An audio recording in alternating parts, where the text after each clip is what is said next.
What's poppin', everybody? This is Cerebro54. Chillin' Rain will be officially out tomorrow, and I'm gonna give you guys some emerging decks and strategies featuring the new Pokemon from this set.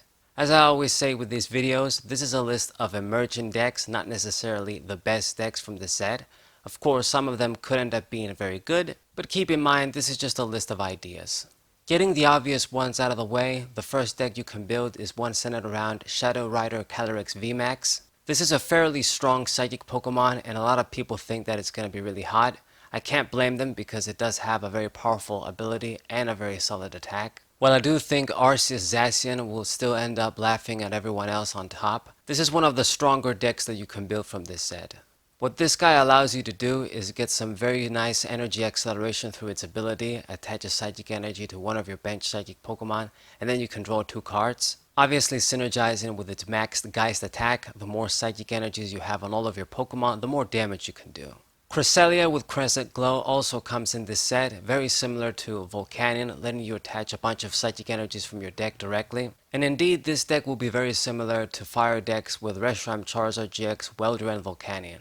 Its ability allows you to pretty much pair it with any powerful psychic Pokemon, but it can work as its own deck too. Next up is its water counterpart, the Ice Rider Calyrex VMAX. I would say this is a lesser pick than the Psychic Shadow Rider one, but it's still fairly strong I suppose. With Max Lance, you may discard up to 2 energy to this Pokemon and essentially do 250 for 2 water energies. The obvious combo is to use it with Frostmoth, but of course there's the new Melanie card in this set too. And it's just another very obvious deck they're trying to push from this set that you can try out. Another cool deck idea in my opinion is using a Rapid Strike Blaziken VMAX Zeraora V deck, taking advantage of the Rapid Strike energy we got in the previous set, and getting some very good type coverage from Fire and Lightning. The idea is pretty simple. Blaziken VMAX doesn't really have a very powerful attack with Max Blaze, it just does 130 for 2, but it allows you to grab energies and attach to your bench Rapid Strike Pokemon. And it can be any energy, special as well. So since this attack is perfectly compatible with the Rapid Strike energy from Battle Styles, it's very easy to pull off. You can do a decent chunk of damage and then power up Zeraora V. This Pokemon only does 100 damage to the active Pokemon, but if you used a different Rapid Strike Pokemon on your previous turn, then it also does 160 on a bench Pokemon. So that's 260 damage total, easily countered with Mew, but remember that Mew won't be around forever. Obviously, you can pair Blaziken VMAX with other Rapid Strike VMAX Pokemon like the Urshifu from the previous set, or maybe Metagross I guess or something, but I think that Zeraora V is the best as it has the most flexible attack cost. It gives you that nice lightning type coverage, and it's the easiest to use as a basic Pokemon. Switching around is made easy by the Rapid Strike Stadium of course, and there's always other switching outlets. And I just think this is a pretty interesting strategy using some conventionally good Pokemon. I think this might not be very good immediately because of Arceus Zacian once again, but eventually when the rotation comes up and the format starts to clear up, I think this might be a cool deck to try out. For you guys that like metal, you can try a Metagross VMAX with Bronzong. In my opinion, this guy doesn't really offer too much compared to Aegislash VMAX, and even Corviknight VMAX. You're probably better off still using those guys, but I guess if you really want to try him out with Bronzong, I mean, you can. He's a big Metal VMAX Pokemon. Max Rush is kind of decent, I guess, if you can get the plus and do 250. And I guess the obvious edge you gain over them is, as a Rapid Strike Pokemon, this guy can take advantage of the Rapid Strike cards from the archetype too. So something to think about, but probably not your best partner for Bronzong. Next up is a deck fully focused on Blissey V. Now you can use this Pokemon on its own, you can use it with the Porygon Z with energy acceleration for as long as we're going to have it. This card is kind of cool for me because it's somewhat similar to the old Blissey from Mysterious Treasures with its Blissful Blast.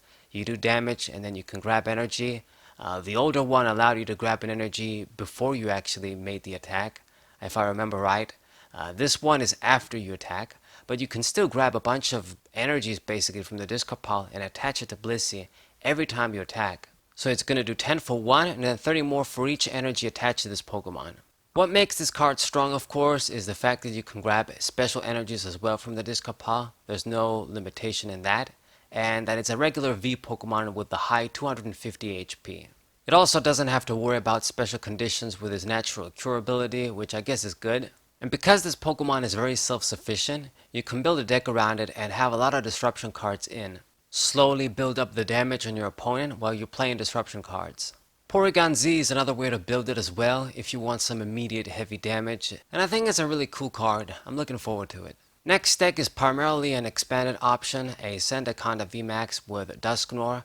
You can use this Sandaconda VMAX of course in standard as well as a spread deck, but I think that it's going to be at its best with cards like Dusknoir and expanded, maybe some of those Tapuleles that let you move damage counters around. Essentially what this card does is it can do Sand Pulse, 60 damage for 1, which is decent I guess when you consider you can spread 20 damage to each of your opponent's bench Pokemon too. So if your opponent has a full bench, Sand Pulse can essentially deal 160 damage for just 1 energy. Definitely strong. As a VMAX Pokemon, they're not going to be able to easily get a 1-hit KO, so you can easily slap in Max Potions too. You're going to lose an energy, but it's no big deal. You can attach another one since you only attack with 1. And then eventually as the damage spreads, you can use Dusknoir, set up KOs how you see fit. Obviously a very broken combination with that guy's ability. And I think this might have potential in expanded. In standard, maybe you can still build a spread deck around it, but if you can't really move the damage counters, and because a lot of people play Mew in standard now, might not be as effective. But it's definitely something to think about, I think. I'm pretty interested in using it myself with Dusknoir and expanded. Another expanded strategy that's mostly a revamp is using Greninja Zoroark GX with this new Galarian Moltres V.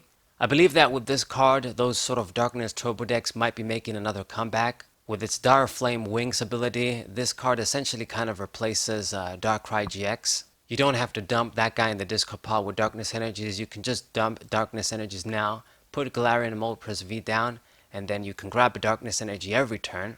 So it's definitely powerful, obviously it has better stats too, different weakness to grass as well. Yeah, you sort of lose the Hypnotoxic Laser GX attack, but you gain a better conventional attack with Aura Burn. And objectively speaking, it just has better overall aspects about it compared to Darkrai GX now. I mean, you grab a Darkness Energy every turn, that's a pretty big deal.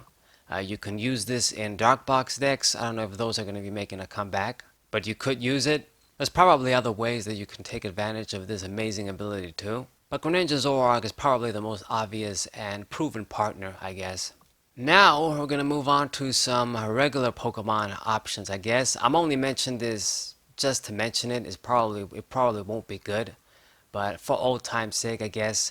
We get a Gardevoir and a Gallade in this set, and you could build like the new Guardy Gallade deck in a way. Stage 2s obviously aren't very good now. These guys' HP are very low, but you can use them together. Gardevoir has a good ability, and Gallade can hit V Pokemon, at least for now, for high damage. In the future, that attack is going to be useless, of course. But what Gardevoir does is you can look at the top 2 cards of your deck and attach any number of basic energy cards you find there to any of your Pokemon. So easily power up Gallade, easily power up this Gardevoir. Of course, you can just slap a twin energy on the Gallade and it can work. Gardevoir is Psychic, Gallade is Fighting, so you get that sort of a dual type coverage of Psychic and Fighting. You're probably not going to go far if you try to attack with Gardevoir, as it's going to die in one shot and then you use your Energy Acceleration Pokemon. But that's how it is, I'm afraid. And then Gallade, probably going to be the main attacker in the deck. 60 times for each of your opponent's Pokemon V in play. So if they have 3 V Pokemon, you do 180 for 2, so 120 energy. That's definitely respectable. Even though it's very specific, you're relying on V Pokemon on your opponent's field to be able to do anything. And if they go over that, you can do 240, 300, obviously very powerful. Now you don't necessarily need to use this guy with Gardevoir, but I decided to mention them together because Gardevoir has a solid ability too, I guess. And I'm sure people will try to use them together for old time's sake at the very least. So a deck of regular Pokemon you can try, just to try. I really don't believe they're going to be very good. Maybe Gallade will be a decent tech in some decks, but as a stage 2, it's definitely going to be difficult to support. And then the last regular Pokemon you can build a stage 2 deck around. This one is very simple, Porygon Z with Bug Transmission and then Super Beam. I'm only mentioning this Pokemon because it's very low maintenance. You can just attach a triple acceleration energy and do 170 for 1 attachment. And every time you do attach an energy, you also confuse your opponent's active Pokemon. So this guy isn't really going to get one-hit knockouts, but at least you can apply some pressure before it dies. It doesn't need too many attachments like Grimmsnarl and other Pokemon. It more than likely won't do anything once again, but I'm mentioning it. Maybe some people will figure out a way to make it work. I guess if you can use ordinary rods and recover your dudes, get the stage 2s out quickly, and then keep going. But you'll definitely lose to Arceus, and that's about it. 140 HP is incredibly low as well. It'll definitely be dying in one shot. Your only hope, like the only reason I'm mentioning this is because it can attack fairly quickly as long as you have a triple acceleration energy. You can do 170, so even if it dies, you can promote the next one, do 170 again, and get 2-hit KOs on VMAXs and Vs, I guess. But you will definitely need a strong engine, a fast engine to get the Porygon Zs coming. Recover your special energies as well to reuse them. So perhaps you can pair it up with a Silvally GX, or maybe just use a bunch of Crobats and Dedenes, but that's it. Alright, this is the video, guys. Hope you guys enjoyed it. Once again, these are just some deck ideas and strategies that I just thought of. Some of them I definitely want to experiment myself and showcase to you guys on TCG Online. It just depends if we can acquire the cards at the right time. I left out a lot of stuff, like a lot of the regular Rapid Strike and Single Strike strategies you can try out, because I don't think they're going to be worth it. Even the stuff that I mentioned with Gardevoir Gallade and Porygon Z is mostly as a favor that I'm mentioning these guys, but they won't be very good.